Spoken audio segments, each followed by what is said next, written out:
উত্তরায় যে ভয়াবহ বিমান বিধ্বস্ত ঘটনা ঘটেছে, আর সেই আঘাতটা মাইলস্টোন স্কুল অ্যান্ড কলেজে আঘাত এনেছে এবং সেইখানে অসংখ্য হতাহতের ঘটনা জানা গেছে।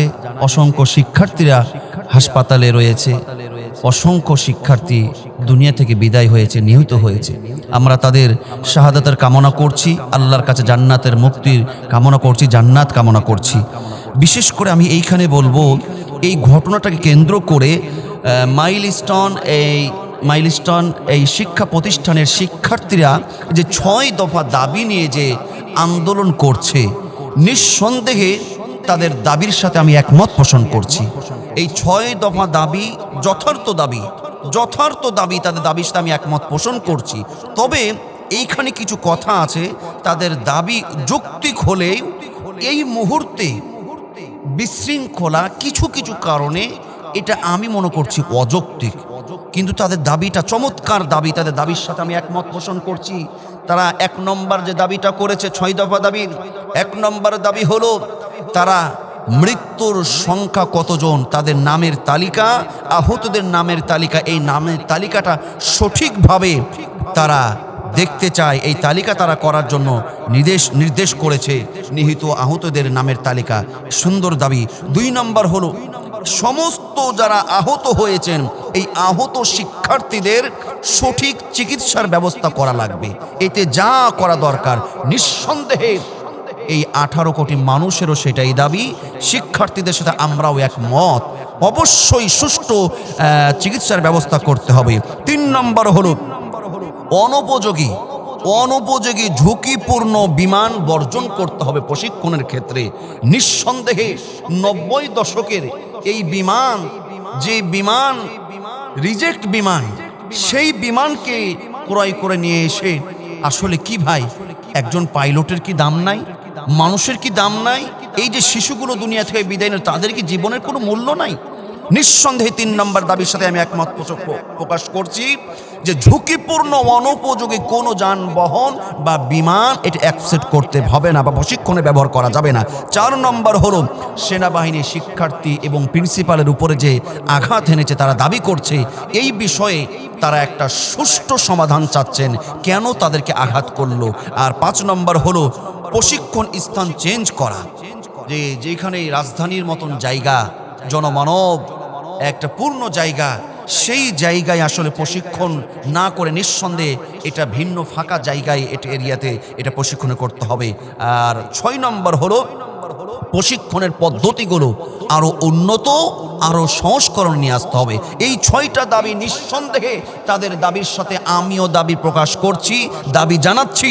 নিঃসন্দেহে তাদের এই 6টা দাবি অচিরেই পূরণ করার ঘোষণা এবং পূরণ করতেই হবে। কিন্তু এইখানে আমার কলিজার টুকরা শিক্ষার্থী ভাইদেরকে বলবো, আপনারা যে 6 দফা দাবি নিয়ে যে আপনারা মাঠে ময়দানে সচিবালয় ঘেরাও করেছেন, ভাই সচিবালয় ঘেরাও করা কি দরকার?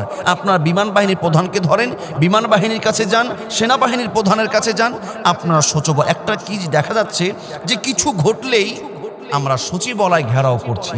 এটা কেন? এই যে আপনারা 6 দফা দাবির নামে যে একটা আন্দোলন সৃষ্টি করেছেন, মনে রাখতে হবে এই দাবিগুলো নিঃসন্দেহে যৌক্তিক, কিন্তু অযৌক্তিক কিছু বিষয় আমি মনে করছি যে এইখানে দাবিগুলো যুক্তি হলো, কিছু কারণে আমি এটাকে একটা ভয়াবহ রূপ ধারণ করতে পারে বা আমাদের জন্য ক্ষতি হতে পারে। তার 1 নম্বর হলো, যারা আহত রয়েছেন, এই আহত ব্যক্তি যারা চিকিৎসার জন্য রয়েছে, এই বিশৃঙ্খলা, রাজধানীতে যদি বিশৃঙ্খলা শুরু হয়ে যায়, এই বিশৃঙ্খলা পর্যায়ক্রমে যদি বাড়তেই থাকে, তাহলে কিন্তু আহতদের চিকিৎসার বিঘ্ন ঘটবে। এক হাসপাতাল থেকে আরেক হাসপাতাল নিয়ে যেতে পারে, দেশের বাইরে নিয়ে যাওয়া হতে পারে, দেখা যায় তাদের চিকিৎসার বিঘ্ন ঘটবে।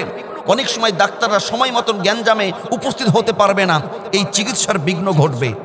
2 নম্বর হলো, এই যে রক্তর বড়ই প্রয়োজন, রক্ত প্রদানের জন্য আজকে বিভিন্ন জায়গাতে বিভিন্নভাবে রক্ত প্রদান করছে, কিন্তু ঢাকা রাজধানী যদি অচল হয়ে যায়, রক্ত দিতে বাড়ি থেকে বের হবে কে, রক্ত দিতে আসবে কে? এটা কিন্তু বড়ই সমস্যার সৃষ্টি হবে। অনেকে ঘর থেকে বের হবে না, রক্ত প্রদান সহজে দিতে পারবে না। 3 নম্বর হলো, এই ক্ষেত্রে দেখা যাবে আপনারা 6 দফা আন্দোলনের জন্য আপনারা সচিবালয় ঘেরাও করছেন, আপনারা রাজধানীতে আন্দোলন শুরু করছেন, মনে রাখবেন দ্বিতীয় আর এক পক্ষ কিন্তু সুযোগ নেবে, আর এই সুযোগ নিয়ে আমাদের দেশটাকে আরো অস্থিতিশীল করে তুলবে, দেশটাকে আরো অরাজকতার মুখে ফেলে দেবে, আরো ঝুঁকির মধ্যে ফেলবে। একটা পক্ষ দ্বিতীয় আর এক পক্ষ কিন্তু সুযোগ পেতে আছে, কখন কোনোভাবে একটা কিন্তু বিশৃঙ্খলা সৃষ্টি করবে। আমি অনুরোধ করব আমার শিক্ষার্থী ভাইদেরকে, আপনারা যারা আহত হয়েছে তাদের পরিবারের দিকে লক্ষ্য করে হলেও কোনোভাবেই আপনারা দেশে বিশৃঙ্খলা আপনারা করতে দেবেন না। এই আন্দোলন যেন তীব্র থেকে তীব্র আকার এই মুহূর্তে ধারণ না করে। আহতদের চিকিৎসার ত্রুটি হবে, আমার মন বলে পরিবারগুলো কষ্ট পাবে। আপনারা পরিবারের জন্যই তো এটা করতে চাচ্ছেন, কিন্তু এর ব্যতিক্রম হলে লাভটা কি হবে? আর অবশ্যই মানুষ তো মানুষের জন্যই, মানুষের জন্যই। আমার শিক্ষার্থীর ভাইয়েরা যেমন 6 দফা দাবি মানুষের জন্য নেমেছে, আমাদের যার জায়গা থেকে আমরা মানুষের জন্য এটা করব।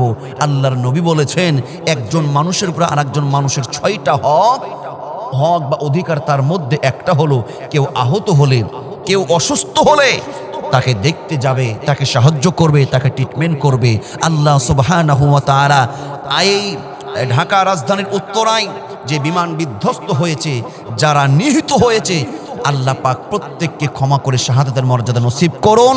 প্রত্যেকটা পরিবারকে সবরে জামিল, ধৈর্য ধারণ করা তৌফিক দান করুন। এবং যারা আহত হয়েছে, প্রত্যেকটা আহত ব্যক্তিকে আল্লাহ পাক পরিপূর্ণ সুস্থ করে, আল্লাহ পাক পরিপূর্ণ দ্রুত সুস্থতার ব্যবস্থা করে দেন। এই বলে শেষ করছি। আসসালামু আলাইকুম ওয়া রাহমাতুল্লাহি ওয়া বারাকাতুহু।